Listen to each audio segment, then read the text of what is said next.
હવે કદાચ સર્જરી કરી હોય, આમ તો કોઈ સમસ્યા ન જ થાય. આપે જે રીતે કહ્યું કે ટેકનોલોજી એટલી બધી વધી ગઈ છે કે બધું જ અંદર ખબર પડી જાય છે.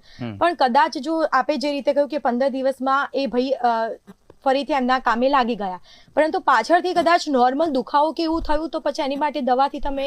હા, એટલે આ કેવું છે કે પોસ્ટ ઓપરેટિવ પેન, સારું થયું તમે આ પ્રશ્ન પૂછ્યો. ઘણા બધા પેશન્ટો આ જ એક કન્સર્ન સાથે અને આ પૂછતા પણ હોય છે કે સાહેબ એક ઓપરેશન કરાવી તો લઈએ, પછી જિંદગીમાં ક્યારે કોઈ તકલીફ નહીં થાય ને, બરાબર?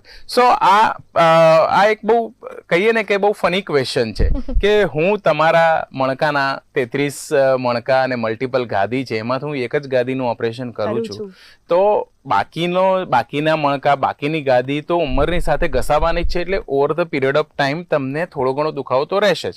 પણ એ દુખાવો સ્પાઇન સર્જરીના કારણે નથી હોતો, એ તો તમારી નોર્મલ એજિંગ પ્રોસેસના કારણે જ હોય છે. એટલે માનો કે જે માણસે સર્જરી નથી બી કરાવી એને પણ આવો ઓન એન્ડ ઓફ દુખાવો તો રહેતો જ હોય છે. સો સેમ વે સર્જરી કરાયા પછી પણ ઓન એન્ડ ઓફ દુખાવો ક્યારેક થઈ શકે છે.